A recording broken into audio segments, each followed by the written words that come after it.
हिंदू समाज में एक शब्द बड़ा प्रचलित है। हर कोई कहेगा हम तो सनातनी हैं, हम सनातनी हैं, हमारा सनातन धर्म है, सनातन धर्म है। जबकि सतगुरु रामपाल जी और उनके भक्तों के अलावा, सतगुरु रामपाल जी के यथार्थ 13वें कबीर पंथ के पंथियों के अलावा इस धरती पर कोई भी व्यक्ति, चाहे वो चारों शंकराचार्य हों या संत महंत मंडलेश्वर हों, उन लोगों को सनातन के स का भी ज्ञान नहीं है, स का भी। ये सनातन क्या है, सनातनी धर्म क्या है, सनातनी पूजा क्या है, अब आपको विस्तार से सुनने और समझने को मिलेगा। गीता अध्याय 4 श्लोक 1 और 2 में स्पष्ट किया है कि हे अर्जुन, यह योग यानी गीता वाला अर्थात चारों वेदों वाला ज्ञान, योग यानी ज्ञान भक्ति, मैंने सूर्य से कहा था।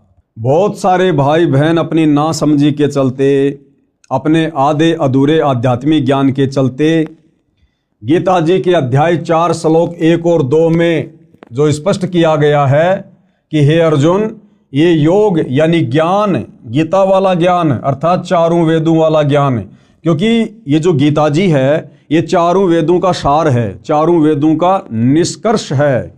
4 वेद मिलाकर बहुत मोटे हो जाते हैं, इसलिए ये वेदों वाला ज्ञान ये गीता जी के रूप में कन्वर्ट कर दिया गया। तो 4 वेद कहो या गीता जी कहो, बात एक ही है, चारों वेदों का सार है गीता जी।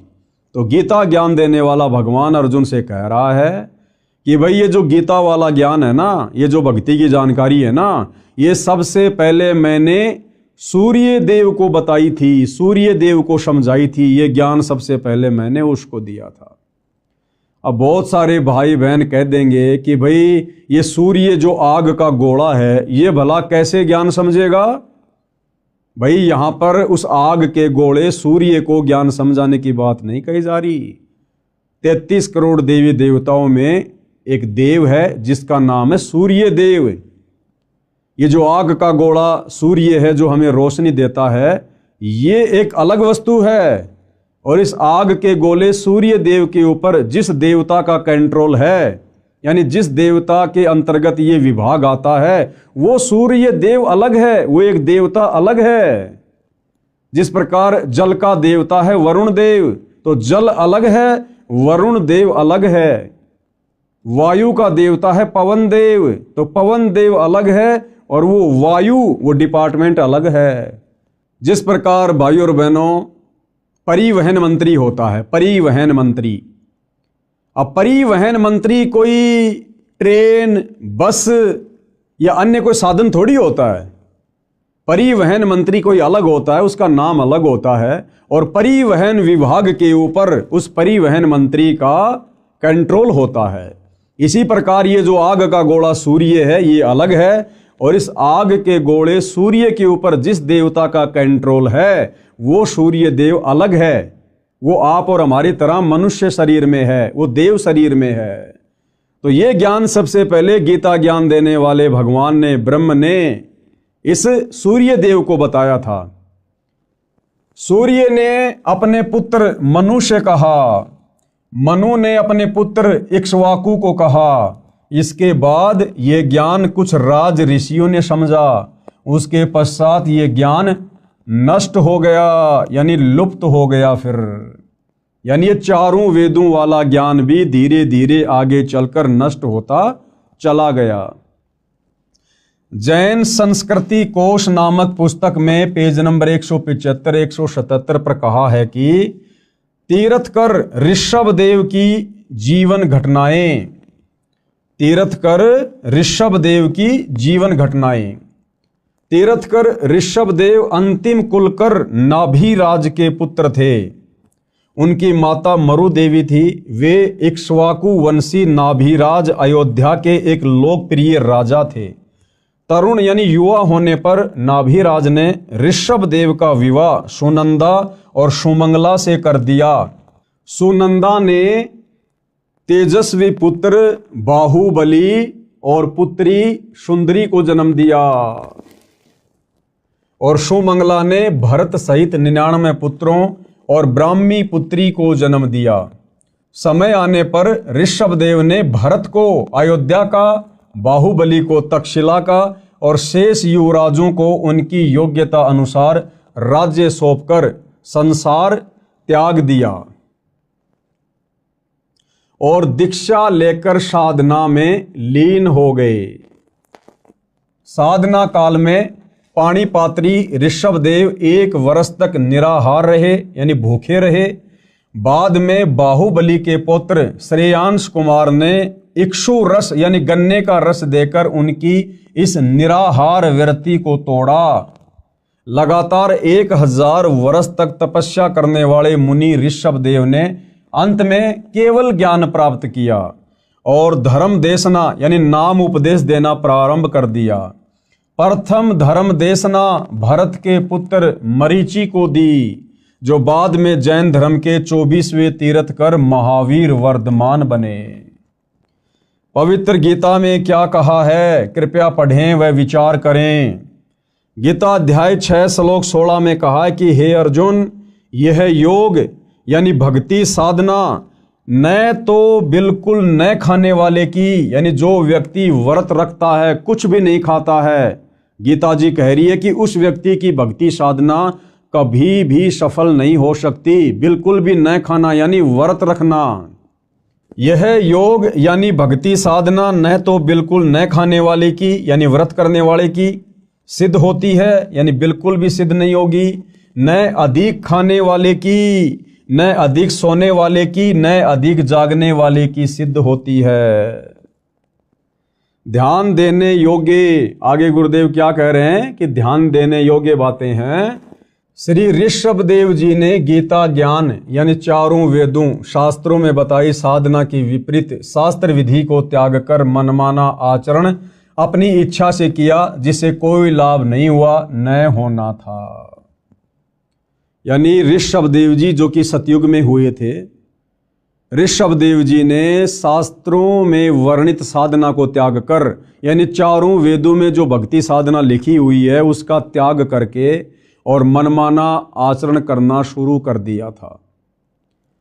और 1000 वर्ष तक वो निराहार रहे। और उसके बाद जब उन्होंने सबसे पहले नाम उपदेश देना शुरू किया तो सबसे पहला उपदेश ऋषभदेव जी ने अपने पोते मारीची को दिया।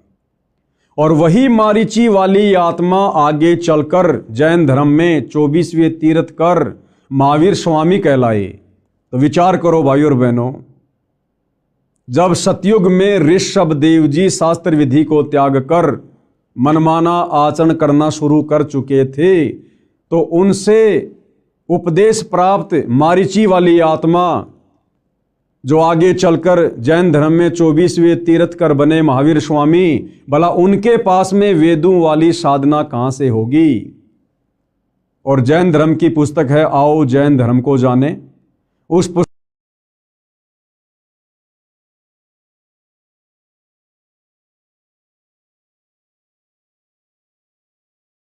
63 पाखंड मत यानी शास्त्र विधि को त्याग के मनमाना आचरण।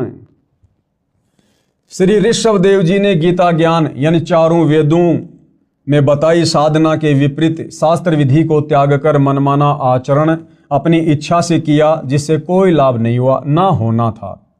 अन्य प्रमाण गीता अध्याय 17 श्लोक 5 और 6 में इस प्रकार कहा है, जो मनुष्य शास्त्र विधि रहित यानी शास्त्र विधि को त्याग कर केवल मन कल्पित घोर तप को तपते हैं, यानी जो साधना गीता में लिखी है, जो साधना चारों वेदों में लिखी है, उसके अनुसार भक्ति साधना ना करके जो मनमुखी रूप से कोई तप करता है, कोई पैदल यात्रा करता है, कोई कावड़ लेके आता है, कोई कैसा कैसा घोर तप करता है, तो कहते हैं कि शास्त्र विधि को त्याग कर केवल मन कल्पित यानी जैसा मन में आया वैसी भक्ति शुरू कर दी, या जैसा किसी ने बता दिया कि भैया फला फला जगह एक पीपल का पेड़ है, उसके चारों तरफ लाल धागा बांधने से ये सुख हो जाएगा, बेटा हो जाएगा। ये होते मन कल्पित कर्म, केवल मन कल्पित घोर तप को तपते हैं।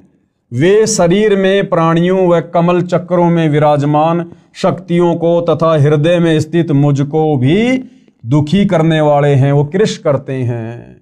उन अज्ञानियों को तू आसुर स्वभाव के जान। भाई गीता ज्ञान देने वाला भगवान हिंदू भाई बहनों को विशेष तौर पर समझना चाहिए। ये गीता जी का ज्ञान पढ़ाया जा रहा आपको, कौन सा अध्याय है, कौन सा श्लोक है। आगे चलकर आपको गीता प्रेस गोरखपुर से प्रकाशित उस गीता के पेज भी दिखाए जाएंगे आपकी संतुष्टि के लिए। तो गीता का ज्ञान देने वाला भगवान खुद कह रहा है कि जो व्यक्ति चारों वेदों में और गीता जी में जो साधना करनी चाहिए, जो लिखी हुई है, उस साधना को ना करके और मन कल्पित घोर तप करते हैं, यानी कावड़ लाना, पैदल यात्रा करना, बद्रीनाथ जाना, केदारनाथ जाना, अन्य घोर साधना करना, कहते हैं उस व्यक्ति को तू राक्षस स्वभाव का जान, आसुर प्रवृत्ति का। और गीता ज्ञान देने वाला कह रहा है कि ऐसे प्राणी इस मनुष्य शरीर में विराजमान कमल दल में देवी देवताओं को भी दुखी करते हैं। और गीता ज्ञान दाता कहता कि ऐसे आसुर स्वभाव वाले प्राणी मुझको भी दुखी करते हैं, और ऐसे व्यक्तियों को तो शरीर छोड़ने के बाद में मैं घोर नरक में डालता हूं, नरक में। गीता अध्याय 17 श्लोक 5 और 6 में इस प्रकार कहा है, जो मनुष्य शास्त्र विधि रहित यानी शास्त्र विधि को त्याग कर केवल मन कल्पित घोर तप को तपते हैं, वे शरीर में प्राणियों व कमल चक्रों में विराजमान शक्तियों को तथा हृदय में स्थित मुझको भी दुखी करने वाले हैं, वो कृश करने वाले हैं। उन अज्ञानियों को तू आसुर स्वभाव के जान, यानी राक्षस प्रवृत्ति वाला जान उनको। उपरोक्त गीता शास्त्र के उल्लेख से स्पष्ट हो जाता है कि इक्ष्वाकु वंशी नाभिराज तक यानी सत्य युग में लगभग 1,00,000 वर्ष तक वेदों यानी गीता वाले ज्ञान अनुसार पूजा की जाती थी।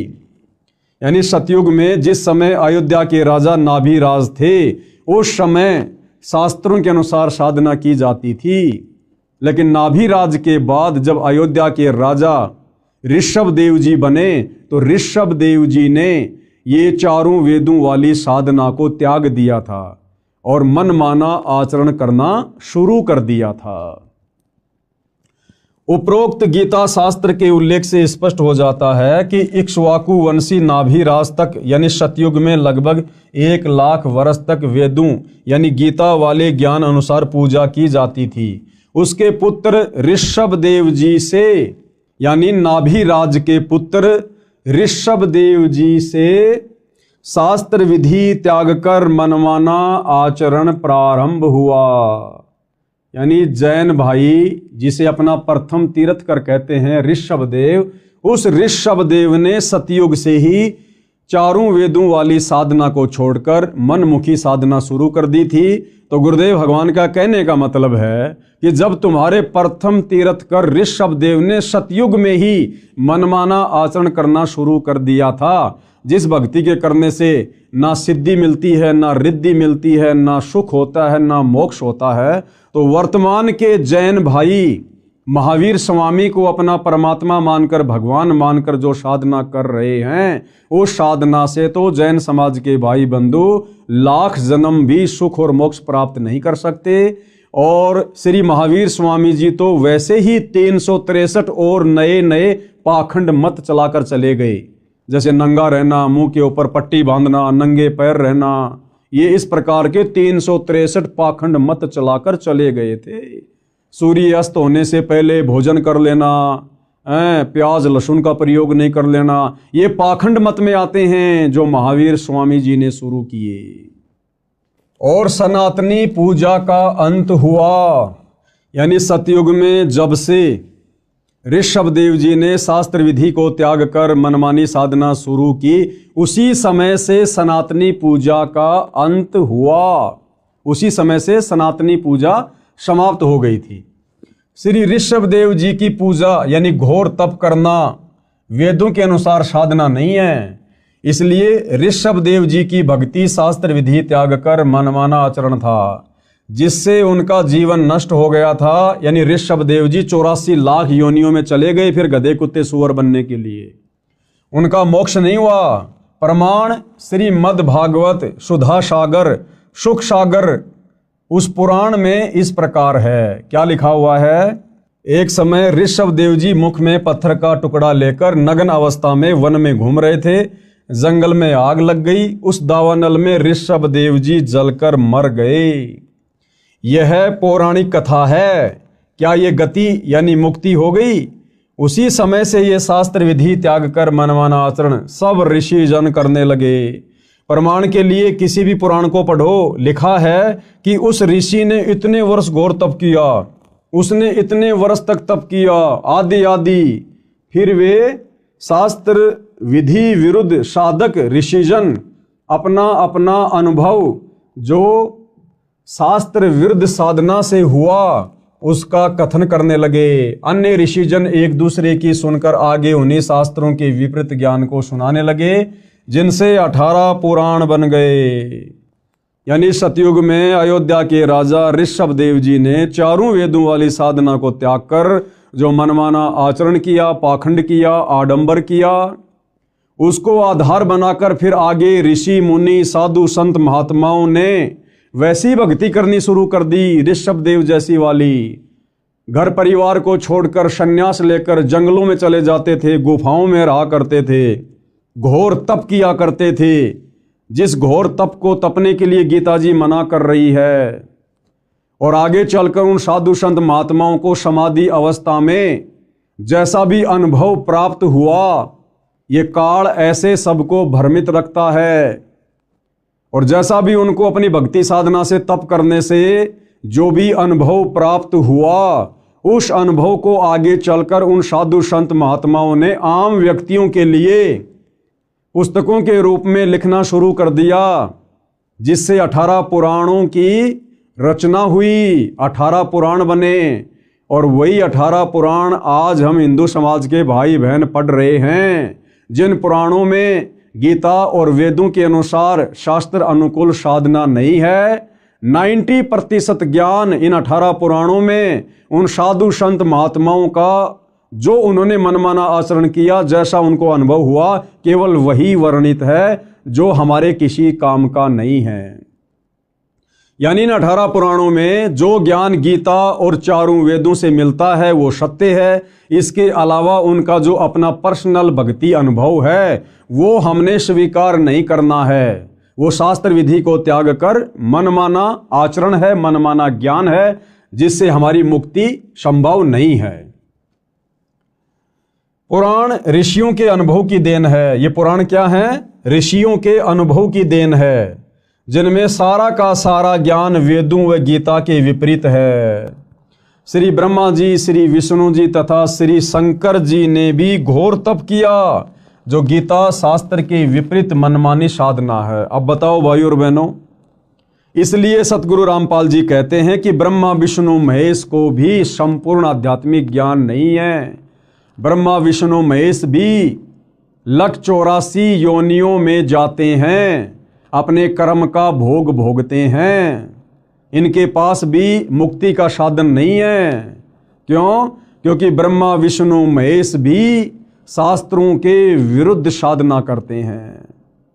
इस कारण से भाई और बहनों, उस परमपिता परमेश्वर को, परम अक्षर ब्रह्म को, सत्य पुरुष को, कबीर देव को सत्य साधना बताने के लिए इस पृथ्वी पर स्वयं ही मनुष्य रूप में, मनुष्य के बच्चे के रूप में प्रकट होकर आना पड़ता है, ये ज्ञान आप और हमारे तक पहुंचाने के लिए। और हम उनके द्वारा बताए गए सूक्ष्म ज्ञान को इतना जल्दी स्वीकार नहीं करते हैं। क्यों? क्योंकि तब तक हमारे ऊपर हमारे धर्म गुरुओं के अज्ञान का बहुत गहरा रंग चढ़ चुका होता है। हम केवल उन ऋषि मुनियों के द्वारा लिखे गए पुराणों वाले ज्ञान को ही सत्य ज्ञान मानकर साधना में लगे हुए होते हैं, जिस कारण से वो सत्य ज्ञान हमें सत्य प्रतीत नहीं होता है। वर्तमान में सनातन धर्म का नाम वैदिक धर्म तथा हिंदू धर्म भी प्रचलित है। यानी सनातन धर्म को ही वैदिक धर्म कहते हैं और हिंदू धर्म भी उसी को कहा जाता है। आदि शंकराचार्य जी ने देवी देवताओं की पूजा का विधान बताया और पुराणों के ज्ञान को सनातन धर्म यानी हिंदू धर्म में दृढ़ता के साथ प्रवेश कर दिया। ये जो हिंदू धर्म है इसकी शुरुआत आदि शंकराचार्य जी से हुई। आदि शंकराचार्य जी आज से लगभग 3200 वर्ष पहले हुए हैं और उन्होंने यहाँ आकर हम प्राणियों को शास्त्रों के विरुद्ध, चारों वेदों के विरुद्ध देवी देवताओं की पूजा पर आधारित कर दिया, जिस कारण से हिंदू धर्म की शुरुआत हुई। आदि शंकराचार्य जी ने देवी देवताओं की पूजा का विधान बताया और पुराणों के ज्ञान को सनातन धर्म यानी हिंदू धर्म में दृढ़ता के साथ प्रवेश कर दिया। गीता अध्याय 4 श्लोक 1 और 2 को फिर पढ़ते हैं, जिनमें गीता ज्ञानदाता ने अर्जुन से कहा है कि मैंने इस योग यानी गीता वाले वेद ज्ञान को, क्योंकि श्रीमद् भगवत गीता चारों वेदों का सार है यानी संक्षिप्त रूप है, इस तथ्य को पूरा हिंदू समाज मानता है। तो गीता ज्ञानदाता ने क्या कहा कि ये गीता वाला ज्ञान, चारों वेदों वाला ज्ञान, सबसे पहले मैंने किसको कहा? सूर्य से कहा था। सूर्य ने अपने पुत्र वैश्वत यानी मनु से कहा और मनु ने अपने पुत्र इक्ष्वाकु से कहा। गीता अध्याय 4 श्लोक 1 में इसका वर्णन है। हे परंतप अर्जुन, इस प्रकार परंपरा से प्राप्त इस योग यानी ज्ञान को यानी गीता उर्फ वेद ज्ञान को राज ऋषियों ने जाना। किसने जाना? इन राज ऋषियों ने जाना। मनु जैसे ने, वैश्वत जैसे ने, इक्ष्वाकु जैसे ने, ये राजाओं के दरबार में रहा करते थे, उनके धर्मगुरु बनकर, राजगुरु बनकर। तो गीता ज्ञान देने वाला भगवान कह रहा कि हे अर्जुन, इस प्रकार इस ज्ञान को इन राज ऋषियों ने जाना। हे परंतप अर्जुन, इस प्रकार परंपरा से प्राप्त इस योग को यानी गीता उर्फ वेद ज्ञान को राज ऋषियों ने जाना, परंतु उसके बाद वह योग यानी वेद ज्ञान बहुत समय से इस पृथ्वी लोक में नष्ट हो गया यानी लुप्त हो गया। गीता अध्याय 4 श्लोक 2 में ऐसा वर्णन है।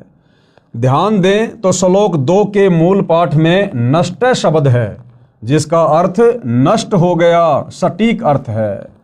राजा नाभिराज तक सतयुग लगभग 1 लाख वर्ष व्यतीत हो चुका था।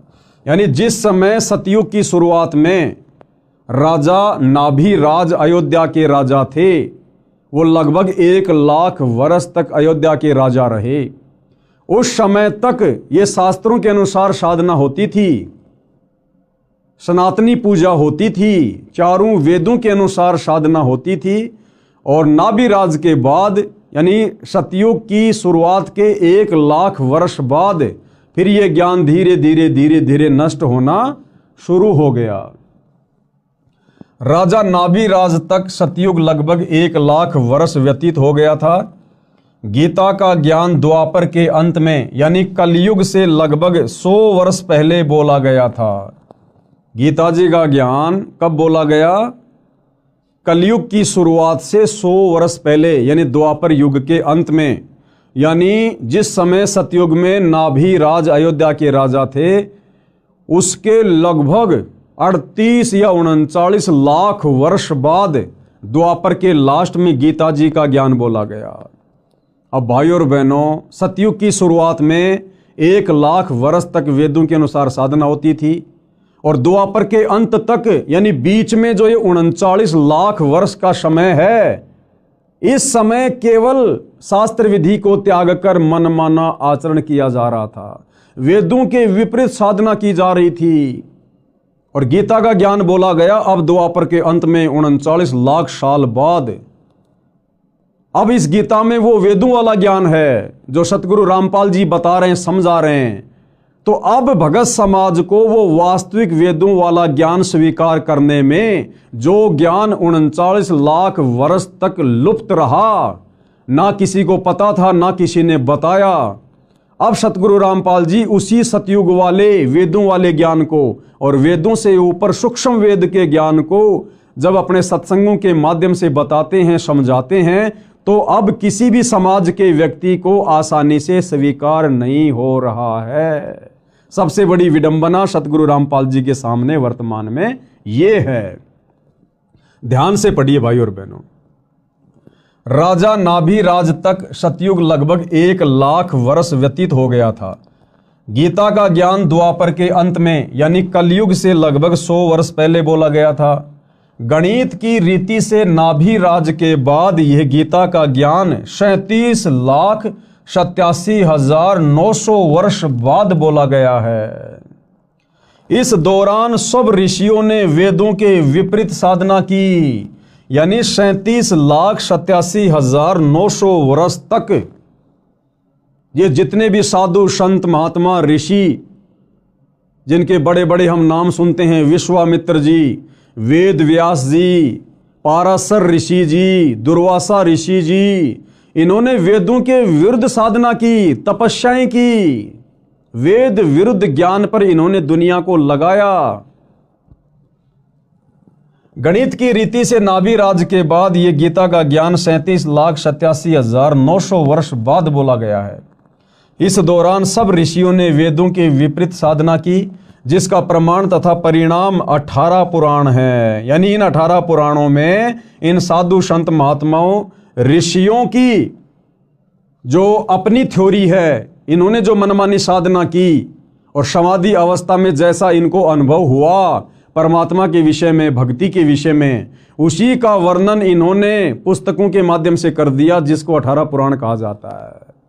यानी 18 पुराणों में कंप्लीट ज्ञान नहीं है, वेदों वाला ज्ञान भी नहीं है, गीता वाला ज्ञान भी नहीं है। ऋषि विशेष के अनुभव ज्यादा हैं जो हमारे किसी काम के नहीं हैं।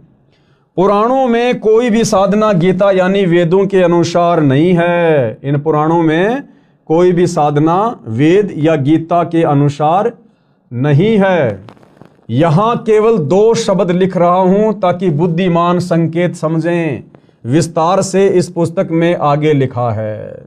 यानी सतगुरु रामपाल जी कहना ये चाहते हैं कि भाई, अगर आपने सत्य आध्यात्मिक ज्ञान समझना है, आपने वेदों वाला ज्ञान और वेदों से ऊपर सूक्ष्म वेद का ज्ञान समझना है, अपने मनुष्य जन्म को भक्ति करके सफल करना है, अपना मोक्ष करवाना है, दुखों से छुटकारा प्राप्त करना है, और जब तक हम यहाँ रहेंगे तब तक आपको सुख प्राप्त करना है, तो आपने बहुत ही धैर्य पूर्वक इस सत्य ज्ञान को जो वर्तमान में सतगुरु रामपाल जी के द्वारा बताया जा रहा है, समझाया जा रहा है, सत्संगों के माध्यम से या पुस्तकों में लिखकर, उसको बहुत ही धैर्य पूर्वक और निष्पक्ष होकर सुनने और समझने की आवश्यकता है। प्रमाण गीता के विपरीत साधना का गीता अध्याय 9 श्लोक 25 में कहा है कि जो पितर पूजता है पितरों को प्राप्त होगा। गीता अध्याय 9 श्लोक 25 में लिखा है कि जो व्यक्ति पितरों की पूजा करता है वो पितरों को प्राप्त होगा। यानी हम जो अपने बाप दादाओं के श्राद्ध निकालते हैं, ये पितृ पूजा है, ये भूत पूजा है। हमारे पूर्वज शास्त्रों के विरुद्ध साधना करके वो पितृ बन गए, जिनके हम श्राद्ध निकाल रहे हैं वो भूत बने हुए हैं। तो यदि हम गीता अध्याय 9 श्लोक 25 के अनुसार पितृ पूजा करेंगे, भूतों की पूजा करेंगे, श्राद्ध निकालेंगे, समाधि पूजेंगे, तो हम अपने पूर्वजों के पास चले जाएंगे जो भूत बने हुए हैं, जो पितृ बने हुए हैं।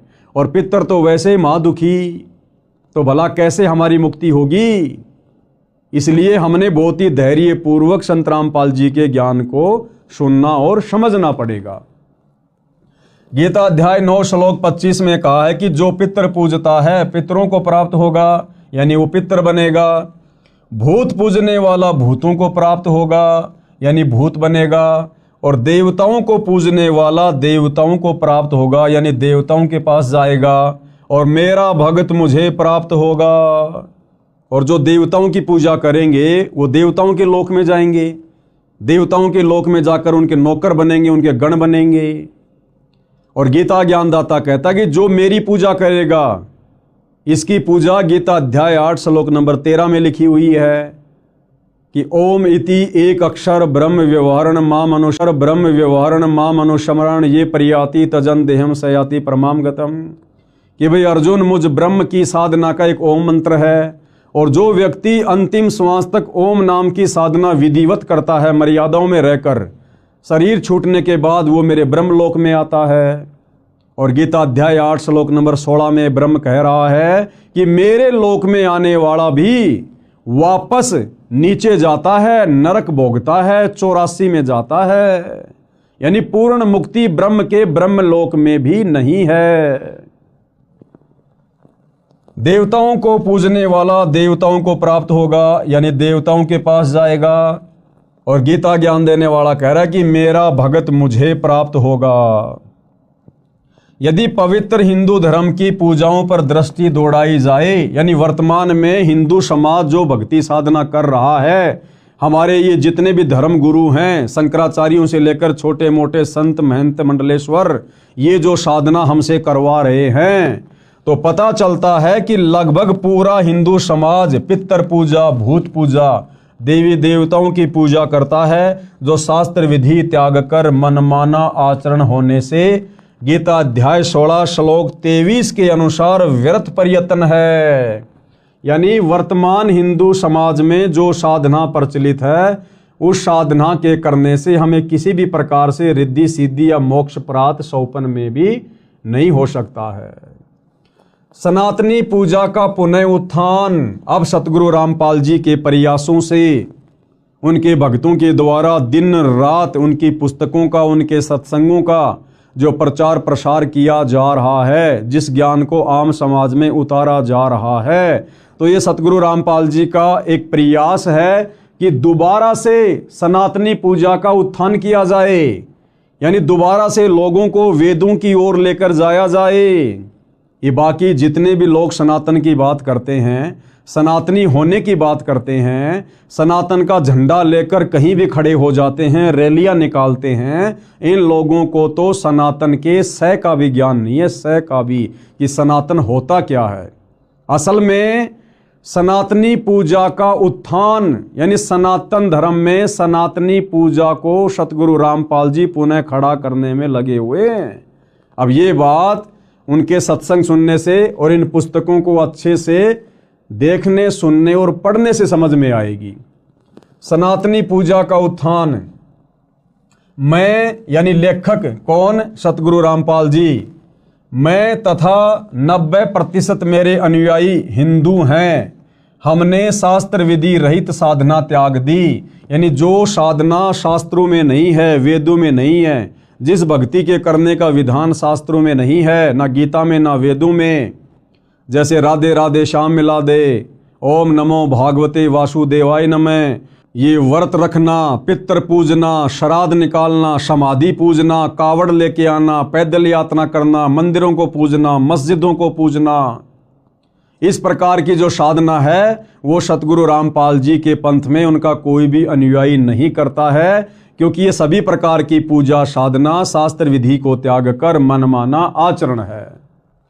मैं यानी सतगुरु रामपाल जी तथा 90% मेरे अनुयायी हिंदू हैं। हमने शास्त्र विधि रहित साधना त्याग दी है, शास्त्रों को अच्छी तरह पढ़ा व समझा है, उसके पश्चात शास्त्रोक्त साधना प्रारंभ की है। कि हम लोगों ने ये देखा देखी में भक्ति शुरू नहीं की है। हम सतगुरु रामपाल जी के जितने भी फॉलोवर हैं, हम लोग कोई अनपढ़ गवार मूर्ख नहीं हैं, बहुत अच्छे पढ़े पढ़े लोग हैं। और हमने ये भक्ति साधना सतगुरु रामपाल जी से आंख बंद करके स्वीकार नहीं की है। सतगुरु रामपाल जी ने प्रोजेक्टर पर, टीवी चैनलों पर सौ प्रमाण दिए हैं, गीता से, वेद से, कुरान से, पुराण से, सभी धर्म ग्रंथों से, और साबित किया है कि जो साधना वर्तमान में उनके पास है वो पृथ्वी पर किसी अन्य साधु संत महात्मा के पास नहीं है। इसलिए हम लोगों ने अपनी आंखों से सौ प्रमाण देखकर सतगुरु रामपाल जी की शास्त्र अनुकूल सत्य साधना ग्रहण की है, जो कि सर्व शास्त्रों से प्रमाणित है। वह इस प्रकार है। गीता अध्याय 4 श्लोक 34 को भी पढ़ें, जिसमें कहा है कि उस ज्ञान को, सूक्ष्म वेद वाले ज्ञान को तू तत्वदर्शी संतों के पास जाकर प्राप्त कर। अब देखो भाइयों और बहनों, गीता का ज्ञान देने वाला भगवान, आप चाहे उसको श्री कृष्ण कहो, चाहे उसको ब्रह्म कहो, गीता अध्याय 4 श्लोक 34 में क्या कह रहा है? जिसमें कहा है कि उस ज्ञान को, कौन से ज्ञान को? सूक्ष्म वेद वाले ज्ञान को, चारों वेदों का जो पिता है, पांचवा वेद सूक्ष्म वेद, गीता ज्ञान देने वाला भगवान कह रहा कि हे अर्जुन, उस सूक्ष्म वेद वाले ज्ञान को तू तत्वदर्शी संतों के पास जाकर प्राप्त कर। अब विचार करो भाई और बहनों, जब गीता का ज्ञान देने वाला भगवान अपने हाथ खड़े कर रहा है कि हे अर्जुन, उस सूक्ष्म वेद वाले ज्ञान को, उस तत्व ज्ञान को जिससे पूर्ण मुक्ति होगी, पूर्ण मोक्ष होगा, कभी 84 में नहीं जाना पड़ेगा, उस ज्ञान को अर्जुन तू किसी तत्वदर्शी संतों के पास जाकर समझ। यानी वो वास्तविक ज्ञान, सूक्ष्म वेद वाला ज्ञान, मुक्ति का ज्ञान गीता ज्ञान देने वाले भगवान के पास भी नहीं है। अन्यथा उस ज्ञान की प्राप्ति के लिए अर्जुन को तत्वदर्शी संतों की शरण में जाने को नहीं बोलता। अगर गीता ज्ञान दाता के पास वो ज्ञान होता, अगर गीता ज्ञान देने वाला भगवान तत्वदर्शी होता, तो कह देता कि अर्जुन ले बैठ सामने, मैं तेरे को सत्संग करके सुनाता हूं वो ज्ञान। लेकिन गीता ज्ञान दाता ने स्पष्ट कर दिया कि भाई वो ज्ञान मेरे पास भी नहीं है जिससे पूर्ण मोक्ष हो जाए, पूर्ण मुक्ति हो जाए, जन्म मरण सदा के लिए समाप्त हो जाए, ये जीवात्मा मुक्त होकर सनातन परम धाम सतलोक में चली जाए। कहते हैं उसके लिए तू किसी तत्वदर्शी संत के पास जा। और भाई और बहनों, वो तत्वदर्शी संत जिसकी तरफ संकेत गीता ज्ञान देने वाला भगवान गीता अध्याय 4 श्लोक 34 में कर रहा है, वर्तमान में निसंदेह इस पृथ्वी पर सतगुरु रामपाल जी हैं, जिन्होंने चारों वेदों को, गीता जी को, कुरान, बाइबल, तौरेत, जबूर, इंजिल, हदीसें, गुरु ग्रंथ साहिब, 18 पुराण, सभी धर्मों के सभी शास्त्रों का निचोड़ निकाल के रख दिया है। जो निचोड़, जो निष्कर्ष हमारे धर्म के धर्म गुरु लाखों वर्षों से नहीं निकाल पाए, समाज को नहीं दे पाए, वो निष्कर्ष अध्यात्म का, भक्ति का इन्हीं धर्मशास्त्रों से सतगुरु रामपाल जी ने निकाल कर अपने सत्संगों में डाल दिया है, अपनी पुस्तकों में लिख दिया है। अब यदि आवश्यकता है तो उनके सत्संग सुनने की, उनके कर कमल से लिखित पुस्तकों को धैर्यपूर्वक पढ़ने की। तो क्या कहा जा रहा है, गीता अध्याय 4 श्लोक 34 को भी पढ़ें, जिसमें कहा है कि उस ज्ञान को, यानी सूक्ष्म वेद वाले ज्ञान को तू तत्वदर्शी संतों के पास जाकर प्राप्त कर। विचारणीय विषय यह है कि तत्व ज्ञान गीता में नहीं है। भाइयों और बहनों, अगर गीता में वो तत्व ज्ञान होता तो गीता ज्ञान देने वाला भगवान ये कभी भी नहीं कहता कि अर्जुन तू उस ज्ञान को तत्वदर्शी संतों के पास जाकर प्राप्त कर। इसलिए यहां पर क्या कहा गया है, इसलिए यहां पर कहा जा रहा है कि विचारणीय विषय यह है कि तत्व ज्ञान गीता में नहीं है। यदि होता तो गीता ज्ञान देने वाला ये नहीं कहता कि तत्व ज्ञान को तत्वदर्शी संतों से जान। तत्वदर्शी संत के अभाव में मानव समाज मनमाना आचरण करके अपना मानव जीवन नष्ट कर रहा है। इस तत्व ज्ञान के अभाव में सतगुरु रामपाल जी को सतगुरु धारण ना करने के कारण, उनके प्रवचन सत्संग ना सुन पाने के कारण ये भगत समाज अपने अनमोल मनुष्य जीवन को वर्तमान में बर्बाद कर रहा है। भले चाहे कोई अपने आप को कितना ज्ञानी समझे, कितना ही बड़ा संस्कृत का ज्ञाता समझे, चाहे वो शंकराचार्य बन के क्यों ना बैठा है, वो व्यक्ति अपने मनुष्य जन्म को तत्वदर्शी संत की शरण के अभाव में नष्ट कर रहा है। और भाई और बहनों, जब ये ज्ञान गीता ज्ञान देने वाले भगवान के पास नहीं है तो यहाँ के शंकराचार्यों के पास में कहाँ से आ जाएगा। और शंकराचार्यों के पास नहीं है तो आम हिंदू समाज में ये ज्ञान कहाँ से आ जाएगा। तो सब लोग शास्त्र विधि को त्याग कर मनमाना आचरण करने में लगे हुए हैं, जिसका नतीजा अंत में नरक भोगना पड़ेगा। 184 योनियों में गधे कुत्ते सूअर के शरीरों में कष्ट उठाना पड़ेगा और युगो युगो यूं ही भूत प्रेत पितर बनकर भटकना पड़ेगा। जब गीता अध्याय 4 श्लोक 34 वाला तत्वदर्शी संत मिल जाता है, वह संपूर्ण अध्यात्म ज्ञान बताता है,